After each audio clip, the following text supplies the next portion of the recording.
Hundreds of others lie injured and thousands are homeless tonight in the wake of Hurricane Camile. In her wake, she left at least 22 persons dead in Mississippi and in Louisiana. Its winds hit 190 miles per hour. Meteorologists at the time knew a hurricane was out there, but what they couldn't tell you, what their instruments weren't built to grasp, was just how formidable Camile would be. The equipment belonged to another era, able to measure wind and pressure only up to a point. And on the night of August 17th, 1969, along 26 miles of Mississippi coastline, those limits mattered. The storm was stronger than anyone could prove, and the estimates people trusted fell catastrophically short. The warnings went out as soon as Camile hit. And the hurricane is really beginning to be felt here. Hurricane watches became hurricane warnings, giving residents about 15 hours notice before she made landfall. Some people left, others stayed, trusting in concrete and steel, in buildings that had weathered storms before, in the assurances of landlords and the faith that surely nothing could be as bad as what the forecasters were saying. At the Richelieu Manor Apartments in Pass Christian, 23 people gathered on the evening of the hurricane. The building was a designated civil defense shelter. People believed it was built to last.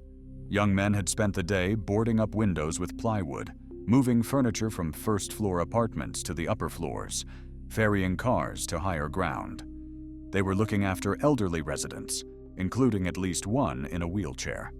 Despite Assistant Police Chief Tom Ruspeley's repeated visits urging evacuation, they stayed. Some would later say a traveling salesman stopped by suggesting they get beer and have a hurricane party. But these people only wanted to wait out what they hoped would pass. Just before midnight, Camile came ashore near Waveland, Mississippi, with winds estimated at 175 miles per hour and a central pressure of 900 millibars. But those were just the measurements they could verify. The true winds may have been higher, 200 miles per hour, maybe more. The instruments meant to tell us for certain were destroyed. What couldn't be destroyed was the water.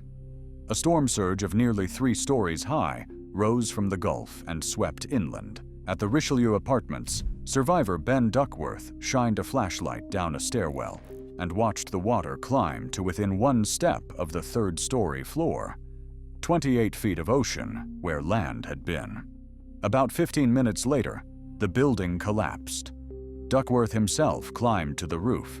The force of the rushing water pulled him under and slammed him into a tree, where he hung on for 5 hours until rescue came.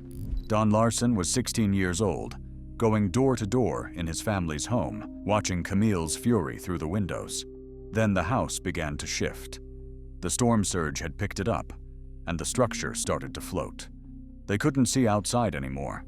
They didn't know if they'd be carried out to the Gulf of Mexico. What saved them was debris. 3 rows of destroyed houses between them and the beach acting as a breakwater. His house survived. His grandfather, who had been listening to the radio and knew what was coming, died in his sleep that night.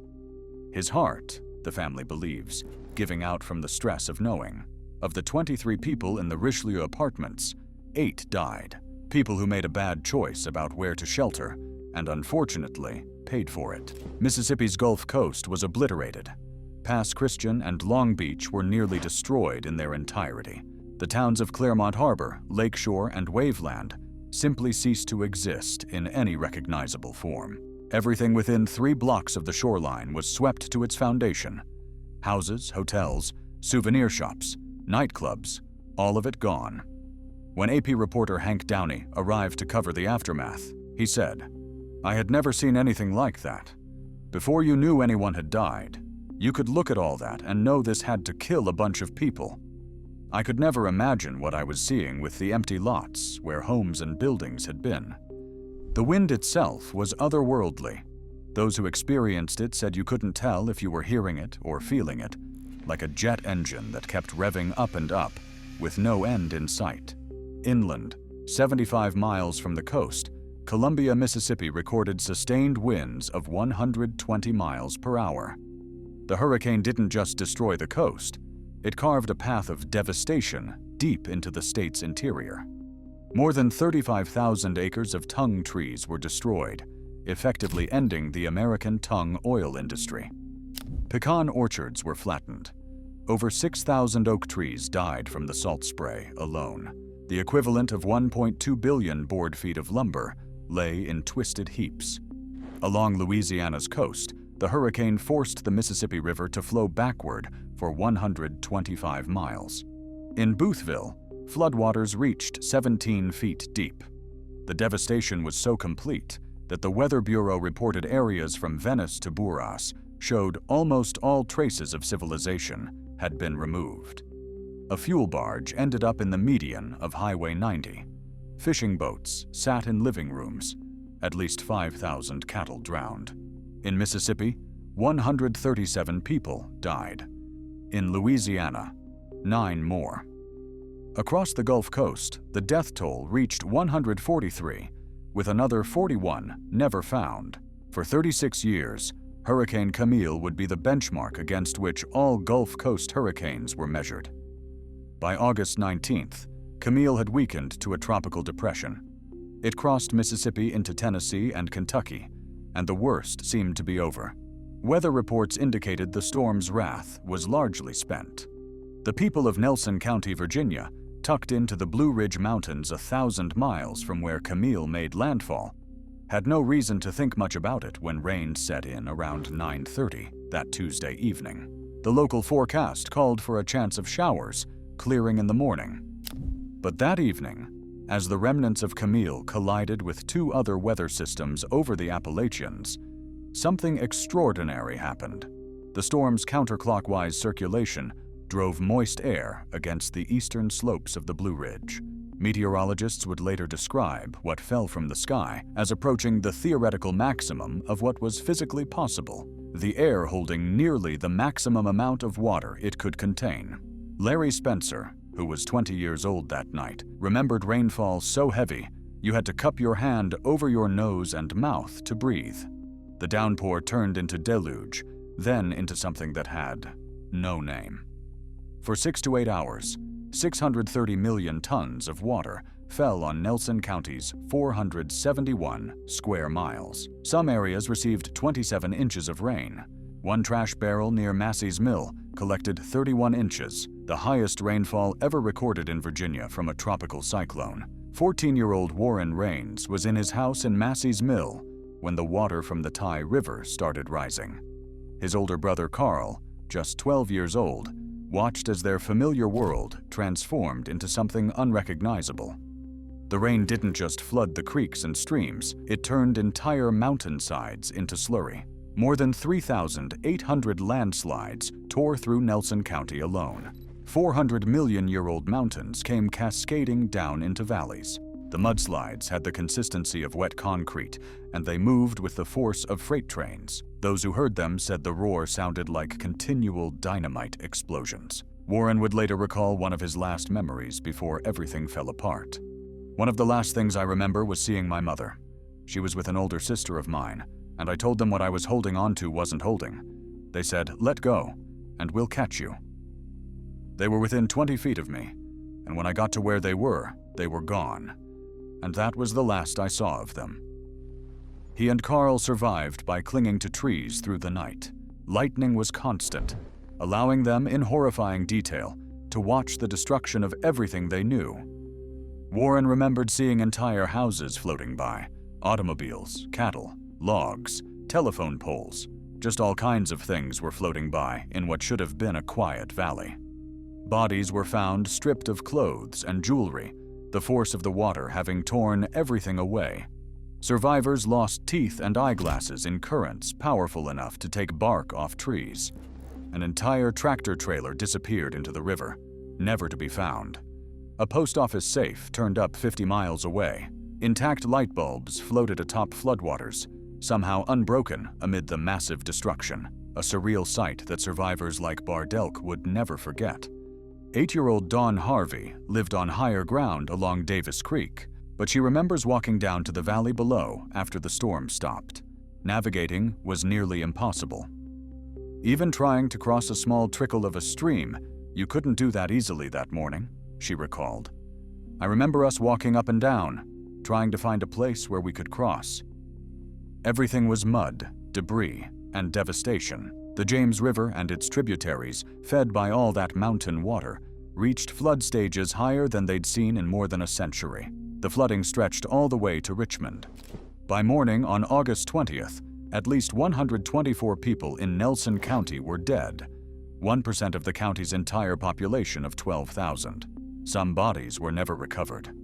Warren and Carl Raines lost their mother, father, and 2 sisters. Warren remembers 4 caskets lined up at the funeral, his youngest sister still missing. 18 members of the Huffman family died along Davis Creek. Some were never found. Virginia's total death toll reached 153.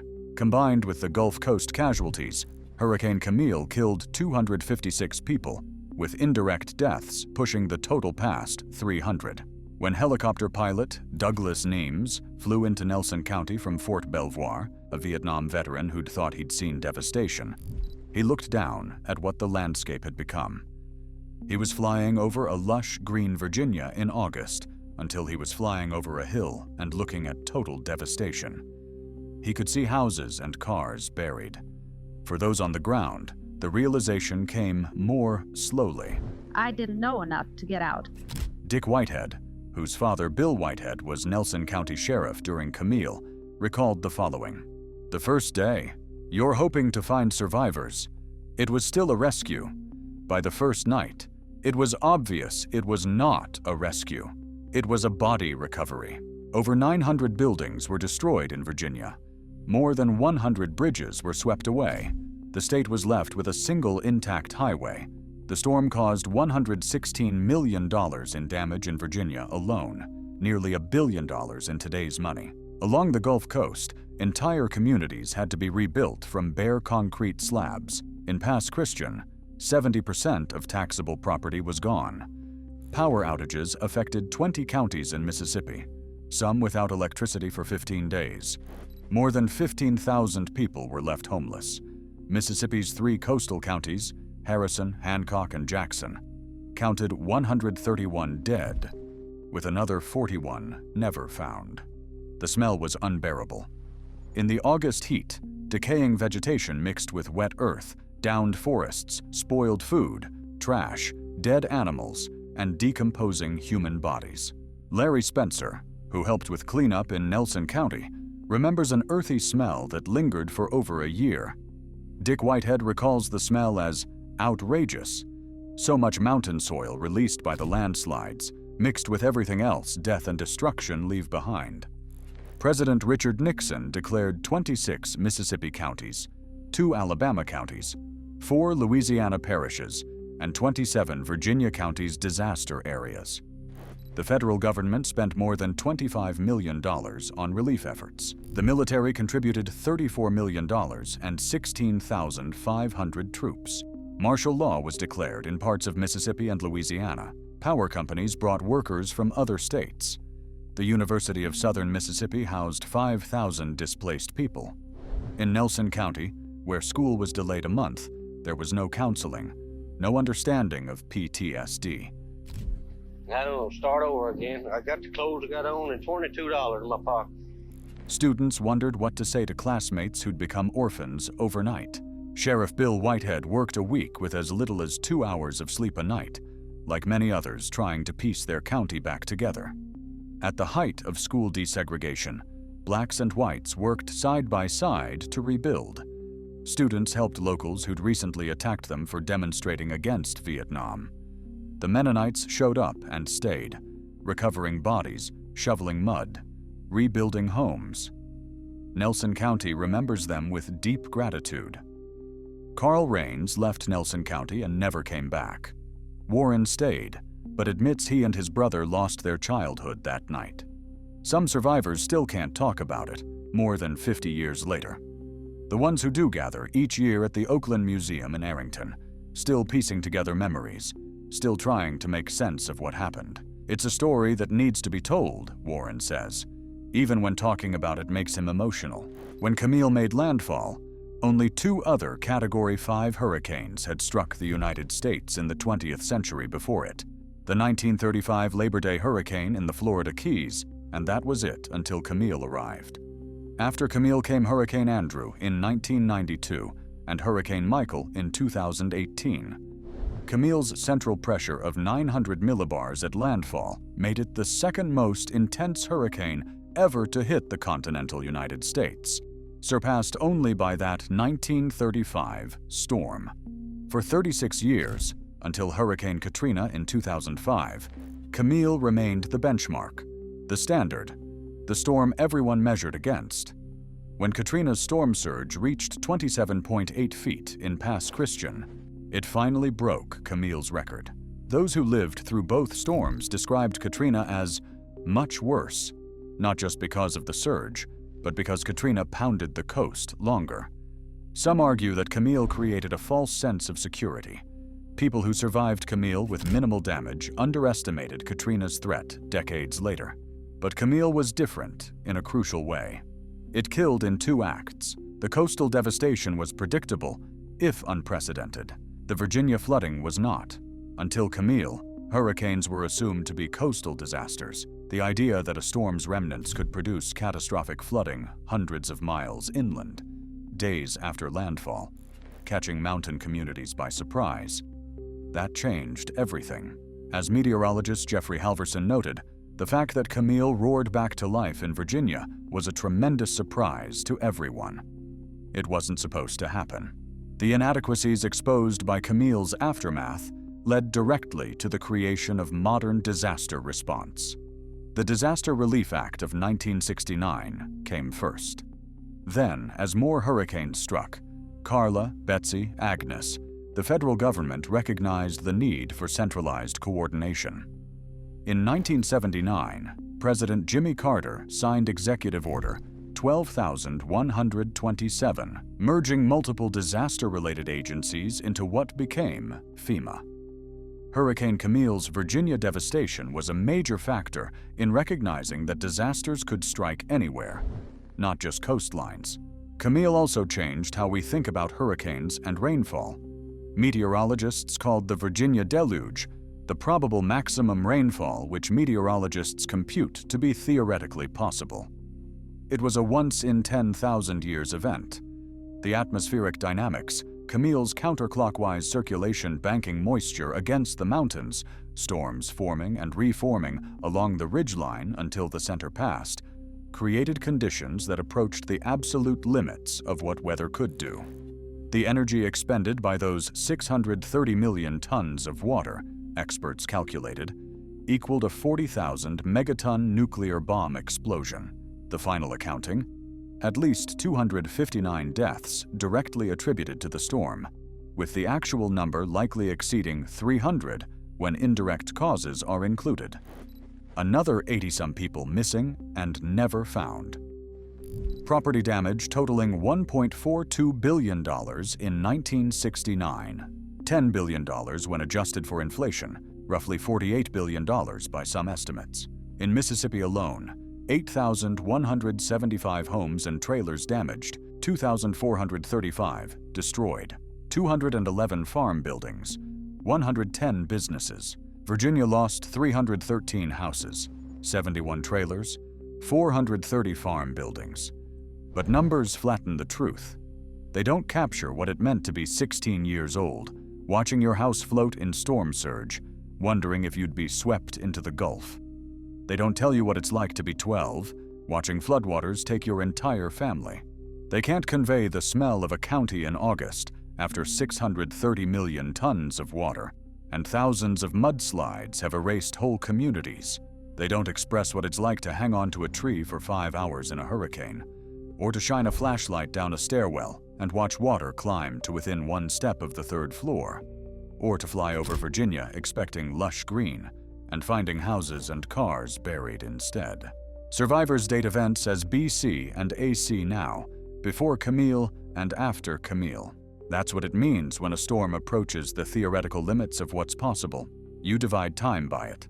You rebuild from concrete slabs and muddy scars on mountainsides.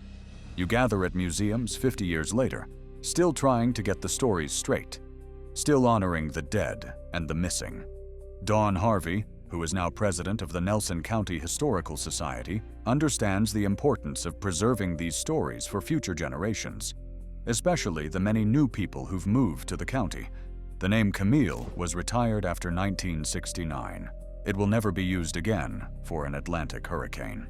Some names deserve that, to be spoken only in the past tense, to stand as warnings.